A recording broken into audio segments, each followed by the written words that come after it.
to the Delegates Lounge. Pull up a chair.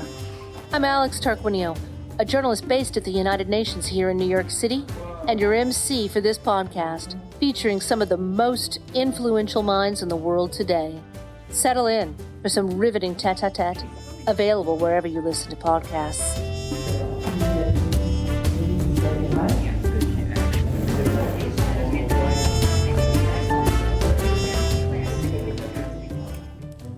Welcome back.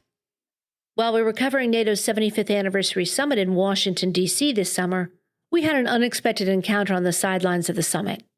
Today, we're sharing our exclusive in-person interview with Sviatlana Tsikhanouskaya.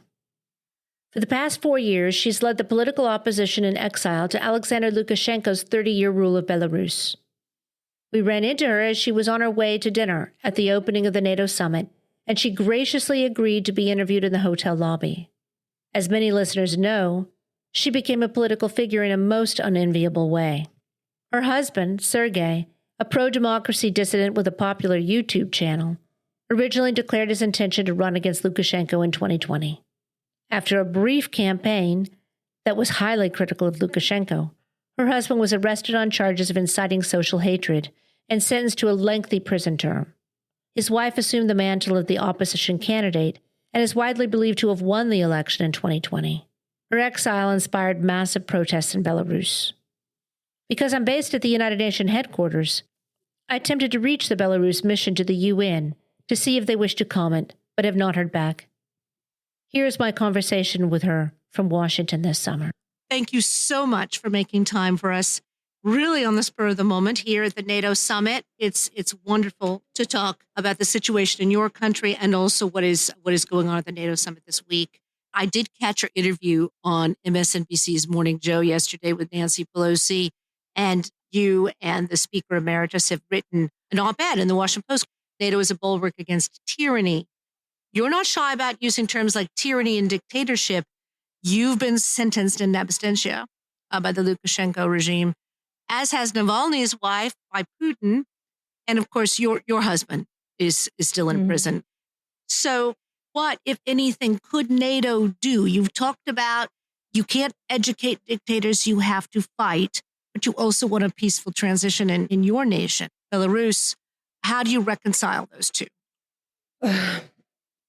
Fight against dictatorship shouldn't be about military. It shouldn't be about war. It's about showing strength. Because, as I said, dictators are very easily making alliances because they don't have asked their people and their nations what they think about this. In democracies, it's very difficult, to explain the whole nation why it's important to support those who are fighting against dictatorship. And you have to unite your nation against this brutality, against this evil. And what dictators are doing, they are poisoning the minds of people, trying to persuade them that there are simple solutions to difficult situation.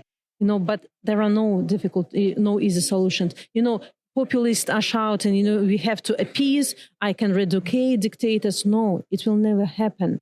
So I think that democratic world is a very powerful world. They have all the possible tools to fight dictators. It's about economic restrictions. It's about political influence. It's about unity.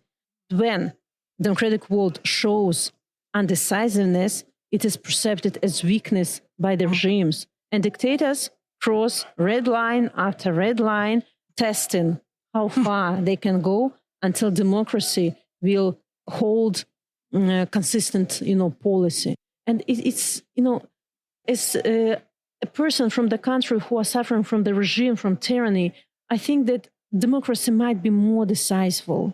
I really want to explain to people who enjoy democracy that, look, it's also your moral obligation to help us. Because if we don't stop dictators here on our borders, knock your doors, what are you going to do then? Will you be decisive? So it's cheaper for you, to help us. And helping us and Ukrainians, it's not like charity. It's investment into your future security of all our world, or at least our region. In the NATO communique yesterday, they made a much stronger statement than they have in the past. about China as a decisive enabler of Russia's war in Ukraine. But China also has a powerful influence in your country, Belarus, its involvement in the railroads through China's Belt Road Initiative. And also during NATO, it's conducting joint military exercises near the Polish border in Belarus. Is China becoming a concern relative to your aspiration to establish democracy in your country? I think that all the countries that are supporting dictatorship and supporting repressions in these countries are a threat to us, democratic forces, because I think that in these times of turbulence where dictators are so easily making alliances and there's a huge struggle between democracy and dictatorship, all the self-respected countries should be on the side of good. And just a couple of words about this communique. It's really important for us that Belarus is sounded there, but language is so important. We really want the world and NATO countries to distinguish between Belarusian regime and Belarusian people. In this communique, Belarusian regime is helping Russia to invade Ukraine. It's Belarusian regime affected by China. Belarusian people is a little bit different. We are pro-democratic. We are pro-European. We want to get rid of this Russian clause. We are helping Ukrainians as much as we can. So I just want to pay attention to this. Despite the fact that Lukashenko has long been known as Europe's last dictator, until a few years ago, really until the escalation of Russia's war in Ukraine, Belarus still had a seat at the table at many international forums. That has all changed. I'm thinking of last year, and as you know, I cover the United Nations most of the time. Last year, Belarus was really in line to get one of the rotating seats in the Security Council and had lost to a last-minute bid by Slovenia. Many people think that's because, obviously, of Lukashenko's support for the Kremlin's war in Ukraine. And that had it not been for that, they may have actually gotten the seat at the table at Security Council. What would it take now to reestablish Belarus? And obviously, talk about your aspirations. Look, our policy and the policy of our allies should be isolate the regime politically, economically, but work with democratic forces of Belarus. Don't invite representatives of the regime for no fora, no events, because it will, liars who are spreading propagandistic narratives. Instead, show Belarusian people that you're working with proper Belarusians, with those who fighting against dictatorship, who are fighting against, this slow subjugation of our country. So, and I see that for 4 years, our democratic allies, they stopped working with the regime. They don't send ambassadors to Belarus. They don't invite, Lukashenko's cronies to the events. Instead, they're sending special envoys to work with democratic forces who are mostly in exile at the moment. We formalized relationship with the USA, with the European Union. We formalized relationship with the European Parliament, with many countries. So it's like clear signal for people that we are supporting you, that we are with you, not with the Lukashenko regime. So, there are still some consulates, in Belarus, because many countries think that they have to keep the channel open with dictator. Maybe I can agree with this. We can negotiate about release of political prisoners, other issue, but don't discuss fate of Belarus without participation of Belarusian people. Lukashenko doesn't represent our country. He lost elections in 2020. He seized power, unleashed the most brutal terror our country has seen for many, many decades. And now it's Belarusian people who have to decide, not him. Well, in fact, you're widely believed to have won that election that you say that he lost, and you are described as the president-elect. What would you like to see the day after? There will come a point in time when Lukashenko is no longer the leader of Belarus in one way or another. And obviously, I'm sure there are people waiting in the wings there on the other side who want to take power. But what would you like to see? Do you believe that you should become the president or an interim president? Should there be fresh elections? Have you got a plan, I guess, for the day after Lukashenko? So our main aims in our fight is, first of all, to release all political prisoners. Second, to hold free and fair elections where people can choose their leader themselves. And of course, our aim is to stay independent, to release our country from the claws of Russian Empire, to save our sovereignty and turn to European path of development. So we have many wonderful people who can become presidents, of Belarus, clever, smart people. My task now is to save unity of Belarusians. I have already launched alternative institutions of power that can work for democratic Belarus. I need to keep Belarusian focus on the international arena, because when the moment comes when Lukashenko disappears or something, happen, we will have many, many challenges, and we will maybe not have enough strength, to cope with everything alone. We will need support and assistance of our democratic allies. And of course, we have to work with nomenclatura people now. Because what Lukashenko doing, he tells that, after, these people come to power, they will hang you on the trees, Yeah, he's frightening people to cause hatred, to us. And we are working with nomenclature, showing that we are one country. We have to work together. We will have to restore, Belarus. But of course, those who committed severe crimes against Belarusians, who committed crimes against Ukraine, have to be brought to accountability. So you want to see fresh elections. Have you decided yet if you would run in those fresh democratic elections? No, I'm not going to participate, because in 2020 I promised to Belarusian people that my role here is to be a person who will fight, to organize these elections. Now, I understand that I'm accidental president, in this situation, and I will be with you until we hold friendly elections, and I fulfill my as a transition. Yeah. Now, I do want to turn more directly to the war in Ukraine. There is a Belarusian volunteer corps fighting to liberate the parts of eastern Ukraine currently occupied by Russia. Firstly, are you in contact with them, and do they acknowledge you as the president-elect? I'm talking about the volunteers from Belarus who are volunteering. They're not officially there, but they're volunteer fighters in Ukraine. So when the war has started, thousands of Belarusian men went to Ukraine as volunteers to fight shoulder in shoulder with Ukrainians, because we as Belarusians understand that the fate of Belarus and Ukraine intertwined, that without free Ukraine, there will be no independent and free Belarus, but also vice versa. Without free Belarus, there will be constant threat to Ukrainians. So Belarusian regiment is the biggest international one in Ukraine, because we are fighting for our freedom as well. Of course, I'm in contact with those brave people who also fighting at the front line of this fight.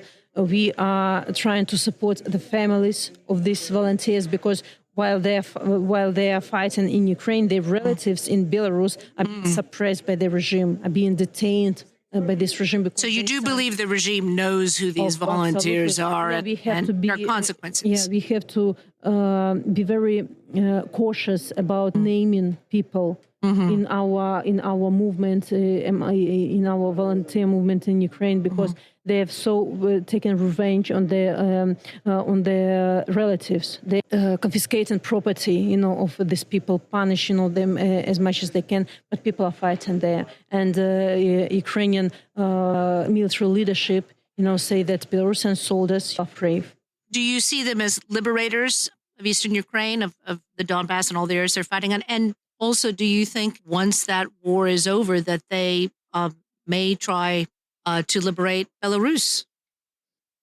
So I think that I really want peaceful changes in my country. But of course, these military volunteers who are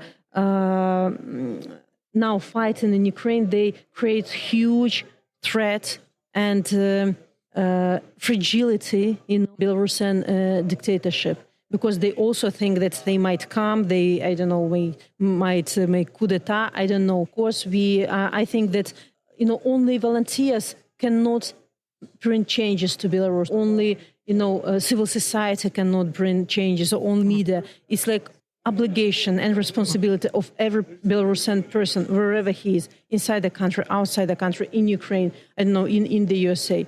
And everybody is contributing. People, Belarusian diaspora here in the USA, it looks like they're so far away. What they can do in Belarus? But they're helping from here to repressed people. They're helping political prisoners. They are supporting our independent media, they're supporting our cultural identity. It's so important for us to know that Belarusian diaspora exists, because we didn't know about this before 2020. Before 2020, Belarusians all over the world were only Belarusians living separately. Now it's really strong community. That's fascinating. In a way, the distinct identity of Belarusians, the global identity, Absolutely. has really been brought about. Honestly speaking, after 2020, we had to rediscover Belarus to the world. For 3 decades, it was perceived as part of Russia, appendix, nobody knew where Belarus was, what is Belarus. And we said loudly, we are not Russians. We are a different nation with our own culture, language, national identity. And now Russia wants to erase, together with Lukashenko, everything Belarus to save what we have. No, it is a complicated, linguistic and cultural history. As a foreigner who does not know the language, I think the semantics is actually part of the confusion.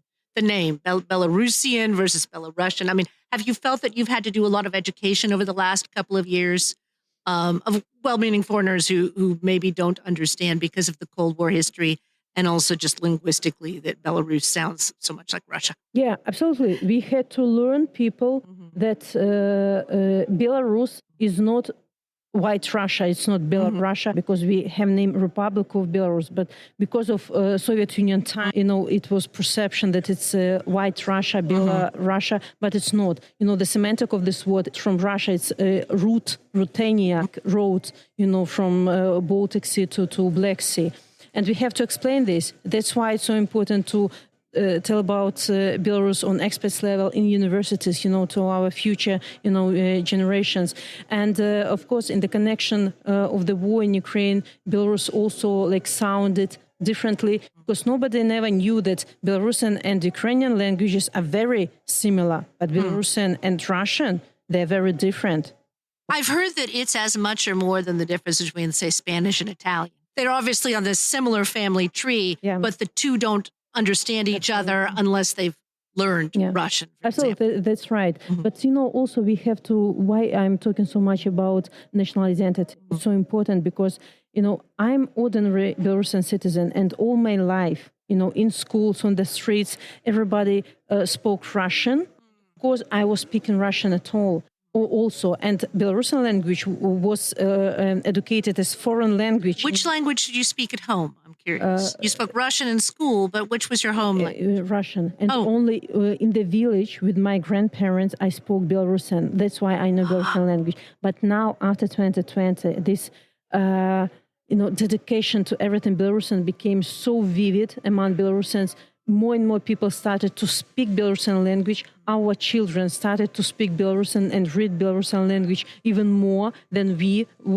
did in our childhood. So Lukashenko in 2020, he boosted the importance of national identity.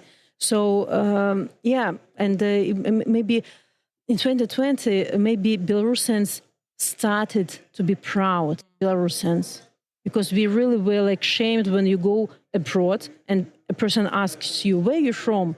And you know that this person have never heard about Belarus. And you say, oh, I'm from Chernobyl or near Poland or near Russia, because it was such shame. Nobody knows about Belarus. Everybody knows where Belarus So in an odd way, do you have Putin and the Kremlin's war in Ukraine?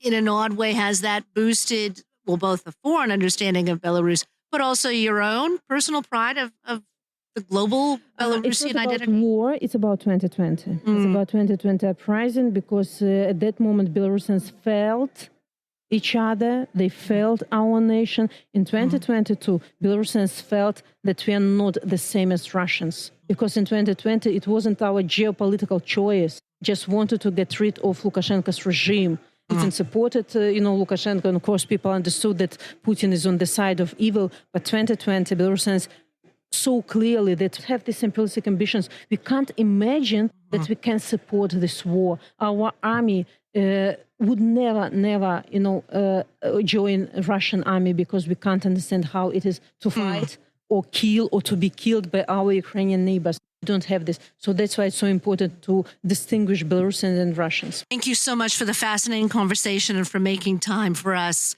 in this very busy NATO summit in Washington. Thank you again.